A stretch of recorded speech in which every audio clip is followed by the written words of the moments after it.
So two things I commonly hear. God is way behind the times, and the Bible is a boring, outdated, barbaric book. And see, I think what lots of people are saying when they say things like this is, oh yeah, I know all about Christianity. I know what it means to be Christian. I have to tell you all the people that I hate, all the things I stand against. I have to start drawing lines because apparently I'm the one who gets to decide who's in and who's out of the club. No thanks, not interested. And the Bible, oh my goodness, how can you stomach it? Is it true? And I think Jesus is shouting to his people, I don't want your faith practices to put you in categories. I want your faith to compel you to make the world a better place. I want your faith to inspire you to help put a little bit of the world back together. And yes, it's true. Sometimes religions are pulling us and inviting us forward. And other times, religions are resistant to this invitation. They're resistant to God's healing work in the world. But I am still convinced God is working ahead of us, always working ahead of us. And the Bible is lots of things, but boring and outdated isn't one of them. Shall we look at a Bible verse together? Exodus chapter 21, verse 24. Most of you are familiar with this verse, and even if you're not familiar with this verse, you're familiar with the first part of this phrase. An eye for an eye, a tooth for a tooth, a hand for a hand, a foot for a foot. And some of you are saying right now, see, that's exactly what I'm talking about. You see how outdated God is? Do you see how barbaric and backwards this is? Give me Gandhi's quote. That's the one I like better. An eye for an eye leaves the whole world blind. Do you see how backwards it is? See? Now, what if we put some context to this verse? What if we find out where it comes from? Like, what if we learned that the chapter this verse comes from is a chapter that deals with issues around personal property, personal injury, and property damage. And in this chapter, it includes instructions for what to do if there's a kidnapping. And it includes the importance of defining, was this property damage, was it done intentionally or was it by accident? And if a fist fight breaks out, and I hit you hard enough not to kill you, but I hit you so hard that you're bedridden for a few days, well, what do we do then? What's the proper compensation? And if I dig a hole and your animal falls into that hole and that animal is injured, well, what's the appropriate way forward? What are the procedures? And it all sounds so ancient and distant, doesn't it? Until, of course, you find yourself sick at home one day and you're lying on the couch and you start flipping through daytime TV. And you come across shows like Cops and then Judge Judy. And what do all the judge shows have in common? Personal injury and property damage. Eye for an eye. This was radical forward thinking for these people in their day. And we have to remember to keep the text as we bring it into our world. We have to remember to keep it in the ancient world, the world in which it comes out of. Eye for an eye. It was another way of saying the punishment must fit the crime. It was a law given to lessen violence, to lessen revenge. Because we know how revenge works, don't we? Revenge always escalates. If you get me, I will get you back, and I will get you back harder. And see, this passage comes along and says, wait a minute. If your cow dies, you're owed a cow, not two cows and a goat. If we get in a fist fight and I hurt you bad enough to where you're bedridden, well, then we need to figure out the proper compensation. But you can't then get out of bed and go kill that person's entire family. If your property is damaged, then we need to figure out what's the appropriate way forward and was it done intentionally. But you can't then go and burn down that person's fields and their household. So what we have here is a God who is meeting real people in a real time in a real place, because God always meets real people in a real time in a real place, and God is always pulling us forward towards things like peace, healing, wholeness, and well-being. Now, if we fast forward a few hundred years to the time of Jesus, this verse that was actually intended to create justice and lessen violence and lessen revenge was, by the time of Jesus' day, being used to justify what? Violence and revenge. So here's what Jesus says in Matthew's gospel, in a place called the Beatitudes. Matthew chapter 5. You've heard that it was said, an eye for an eye, a tooth for a tooth. But I say to you, do not resist an evildoer. But if anyone strikes you on the right cheek, turn the other also. And if anyone... Oh, I lost myself. And if anyone wants to sue you and take your coat, give your cloak as well. And if anyone forces you to go 1 mile, go also the 2nd mile. Now, if we can just keep that screen up for a while. You have probably heard this passage read and interpreted and used in the most unhelpful, even harmful ways. It has been used to tell victims of domestic violence to just keep putting up with the beatings and turn the other cheek. It has been used to tell those who've been harmed by structures of racism to just keep enduring this system. Walk the 2nd mile. It has been used to tell the little boy who's being bullied in school to just put his head down, put his hands in his pocket, and keep on walking and don't say anything. And we could even see it used in softer ways that I still think are unhelpful. Oh, if you turn the other cheek, you'll get some extra brownie points in heaven. Oh, go that extra mile because it's a real character builder. And let's just be honest. That is not peace. That is not justice. That is stupid and immoral. It upholds a system that hurts people. And I happen to believe Jesus was not stupid and immoral. Jesus' audience here, they were people living in the system of the Roman Empire. Remember, we're in the 1st century Greco-Roman world, the world of the Roman Empire. They were people who had no power, and they were people who knew what it was like to be constantly humiliated by those in power. And so here Jesus comes, inspiring the moral imagination, telling them to be creative. He provides 3 examples about what it looks like to resist a way of being that robs human dignity. Because this text, this scripture, is about the refusal of going along with something that treats anyone as less than human. Are y'all hearing that? This scripture is about the refusal to go along with anything, a system, a way of life that treats anyone as less than human. So the first example. Verse 39, but if anyone strikes you on the right cheek, turn the other cheek also.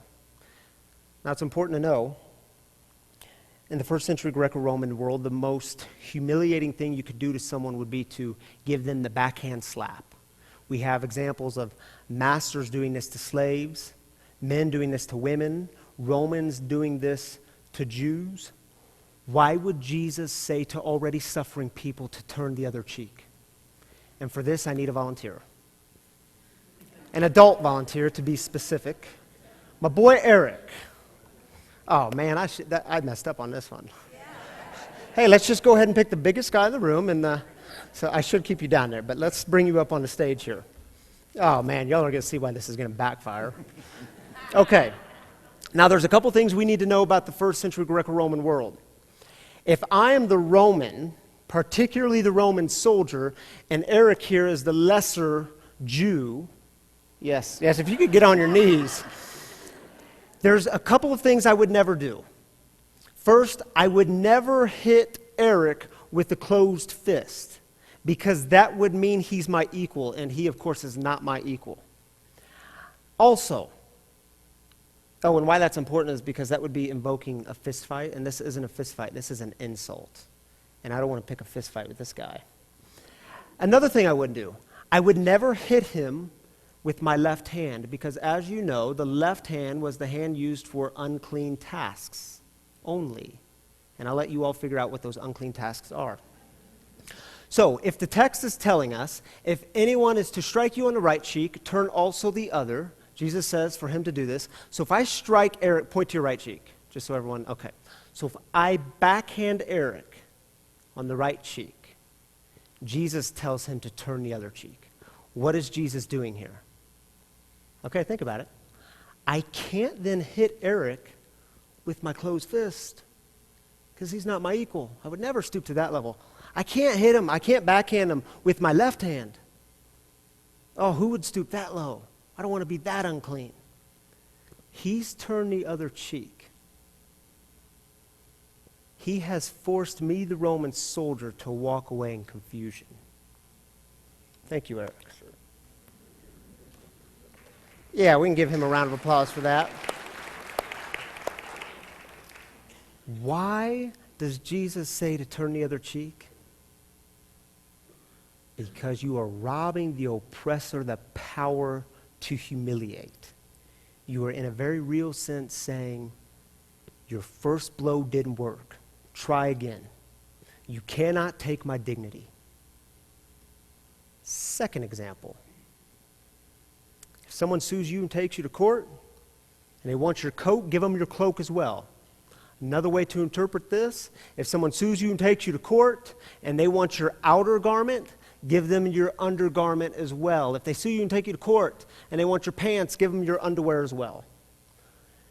Now, why would Jesus say this to an already humiliated people? This sounds humiliating. It sounds degrading. Keep in mind, this example is set in the courtroom setting.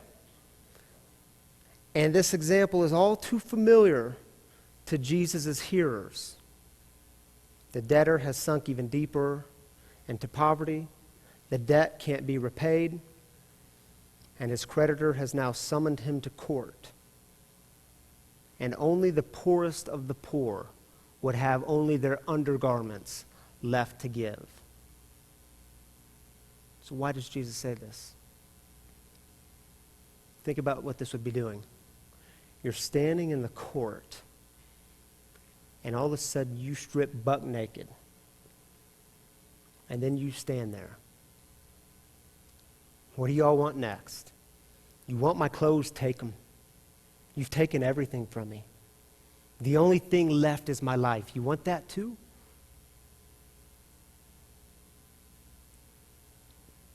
Shaming an unjust system, exposing it for what it is. In ancient Judaism, nakedness was taboo. Do you remember a story from Genesis chapter 9 where Noah was on a boat because of the flood, and then Noah gets off the boat and does what some of you might do. He decides to get drunk and naked. Noah passes out naked because he's drunk. His sons walk into the room and they see Noah. Noah wakes up from his drunkenness. Who has the shame? Not Noah. The text tells us it's the sons who saw the nakedness. So when you're standing in the court, buck naked, you are shaming all those looking at you. You are exposing a system, and it's not just about shaming people, because I actually don't believe Jesus works in those ways. But rather, it's about loving them enough to show them a better way, loving yourself enough to live a better way.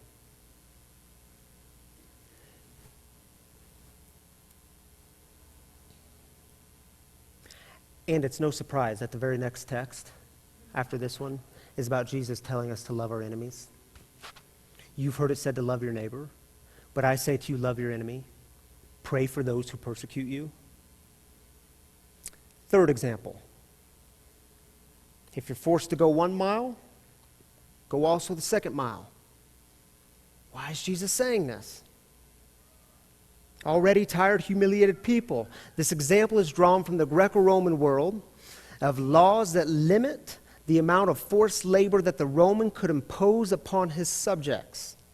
And by law, the Roman soldier could only force the subject to walk 1 mile with his pack. To do more would be violation of the law. So do you see what's happening here? Why would Jesus say, keep walking? Because it's about empowering them to restore and keep their human dignity. What's the Roman soldier to do? Violate the law? Then be reprimanded? And do you see the humor in it all? I mean, can you imagine a Roman soldier on that 2nd mile saying to the poor Jew, come on, man, give me my pack back. No, I'm good.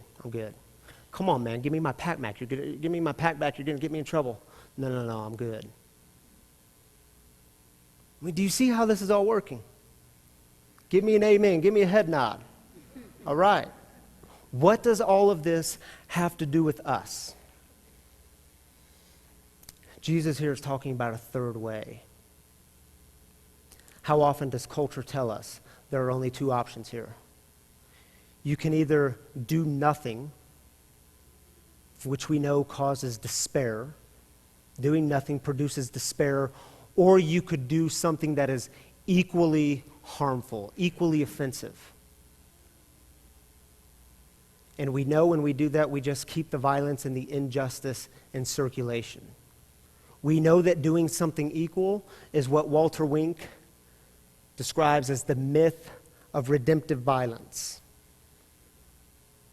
The myth of redemptive violence says, healing and redemption and peace will come only after I can violently exterminate the enemy.